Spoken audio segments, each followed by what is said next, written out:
Shalom, soyez bénis dans le nom puissant de Jésus-Christ, le Dieu véritable. Je suis l'évangéliste Toali Lagos Samuel du ministère de la révélation de l'épouse. Aujourd'hui, on va partager un verset biblique ensemble que je vais expliquer, qui est tiré du livre d'Apocalypse.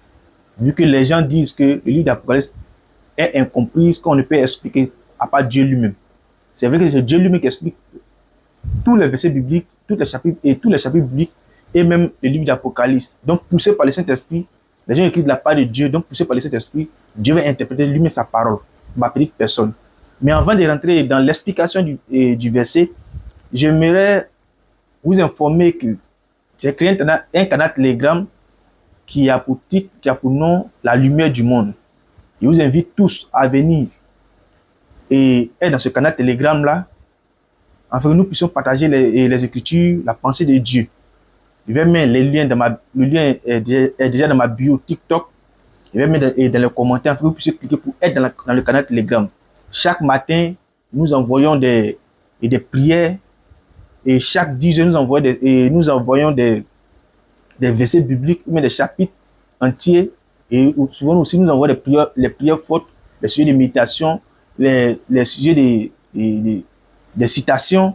Nous envoyons aussi des sujets de prière, 3-4 sujets de prière. Nous avons plusieurs choses dont on vous invite. Et souvent aussi, chaque 2 jours, nous avons des thèmes écrits.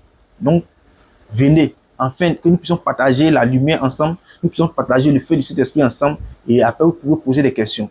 Si Dieu permet, par vos engagements, si nous atteignons 500 personnes, après de 500 personnes, après de 500 abonnés, on va passer à une phase supérieure, c'est-à-dire on va commencer à faire des causeries débats où je choisis un sujet et donne un jour, une date, et nous venons, nous débattons dessus, afin d'être édifiés.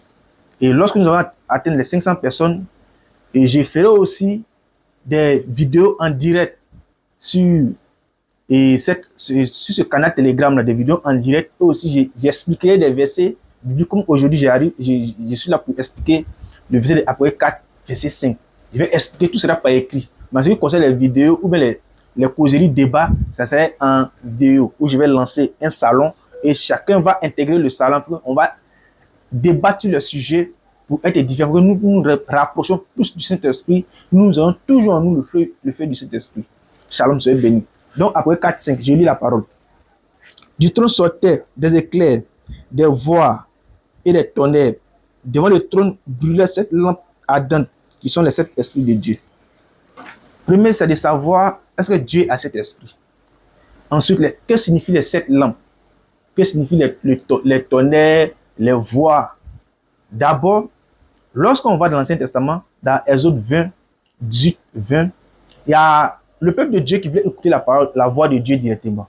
Vu qu'il ne voulait pas un médiateur entre Dieu et eux. Parce que normalement, il y a un médiateur entre Dieu et les hommes depuis l'avènement des prophètes. Donc les prophètes sont le médiateur entre Dieu et les hommes. C'est eux qui écoutent la commission de Dieu pour nous. Ils viennent expliquer la voix de Dieu, mais la pensée de Dieu, mais la vision de Dieu. Donc ils sont l'intermédiaire entre Dieu et les hommes, les prophètes. Mais ce peuple-là était fâché. Pourquoi c'est Moïse seulement qui est l'intermédiaire entre Dieu avec eux? Et voulait écouter directement la voix de Dieu. Donc Moïse a demandé qu'ils se sanctifient. Ils sont sanctifiés. Lorsqu'ils sont arrivés au bord de la montagne, quand Dieu parlait, le peuple entendait des bruits des tonnerres, des éclairs. Or, Moïse attendait ça normalement. Donc, les tonnerres, les éclairs que vous voyez dans la première partie du verset, c'est la parole de Dieu qui va sortir audiblement. Mais personne ne va comprendre cette parole-là. Comme personne ne peut comprendre cette parole, Dieu doit envoyer 7 messagers, 7 paroles. Donc, Dieu permet. Après, de la deuxième partie de la lecture, on dit 7 lampes. Or, lorsqu'on prend Psaume 119, verset 105, la Bible dit la lampe est la parole de Dieu. Donc, cette lampe, cette parole, d'où 7 messages pour l'église des nations. Dieu va envoyer 7 messagers pour l'église des nations. La dernière partie du verset nous parle de 7 esprits de Dieu. Pas pour dire que Dieu a plusieurs esprits, non et non. C'est le même esprit qui joue plusieurs rôles. Un exemple, le Saint-Esprit, c'est l'esprit de Dieu qui vient nous conduire dans toute la vérité, qui vient nous éclairer. L'esprit Christ. L'esprit Christ, c'est quoi? C'est l'esprit de Dieu qui habite les prophètes. Quand on prend 1 Pierre 1,11, la Bible nous dit que tous les prophètes sont animés de l'esprit Christ. Donc, tous les prophètes sont animés de l'Esprit Christ. Donc l'Esprit Christ est l'Esprit de Dieu qui vient dans un corps pour jouer le rôle de prophète. Le Saint-Esprit est l'Esprit de Dieu qui est dans le cœur de tous les croyants, qui manifestent la parole, la sainteté, la piété, et qui sont conduits par un esprit, c'est lui qui appelle le Saint-Esprit. Donc, pour l'éveil du Saint-Esprit, il faut être dans la vérité. Et dans la vérité, il faut marcher de façon pieuse, prier, gêner, avoir une vie de prière. Là, le Saint-Esprit est débloqué en toi. Or, c'est le même Esprit de Dieu. Il y a l'Esprit de Dieu aussi. Quand on prend Matthieu 4, 5, la Bible nous dit que Dieu va envoyer Élie. Et lorsqu'on prend et Luc 1, 17, la Bible dit, Jean dit, était animé de l'Esprit Élie. Donc, il y a l'Esprit Élie, il y a l'Esprit de Dieu, non. Mais c'est le même Esprit de Dieu venant jouer le rôle de précurseur. Dieu lui donne le nom d'Élie, d'où il vient pour aplanir les sentiers du Seigneur Jésus-Christ. Le même Esprit de Dieu jouant plusieurs rôles. Donc Dieu n'a pas plus 7 esprits, Dieu n'a pas 10 esprits, Dieu n'a pas 3 esprits, mais en fonction des rôles que Dieu veut jouer sur la terre, qui possède un corps, que ce corps puisse jouer ce rôle-là comme il se faut, comme il se doit. Donc pour conclure, pour l'explication de ce verset, après 4, verset 5, est que Dieu va envoyer 7 prophètes messagers pour le salut de l'humanité. Voici une explication. Mais ça a commencé quand?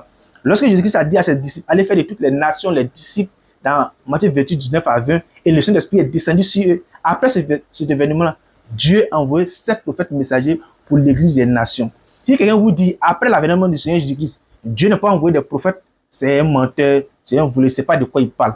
Mais laissez-moi vous dire, après l'avènement du Seigneur Jésus-Christ, Dieu a envoyé 7 prophètes messagers pour le salut de l'humanité.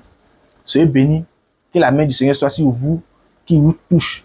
Mais, dans une prochaine vidéo, je vais vous donner les détails, la différence entre un prophète que Dieu envoie par époque, qui a un message, et un prophète appelé prophète de l'église, selon 1 Corinthiens 12, verset 28. Et aussi un prophète, un fils de prophète, selon 2 Rois 2, 15. Dieu permettra, à une prochaine vidéo, je donne les détails si c'est type de prophète là. Soyez bénis. Shalom.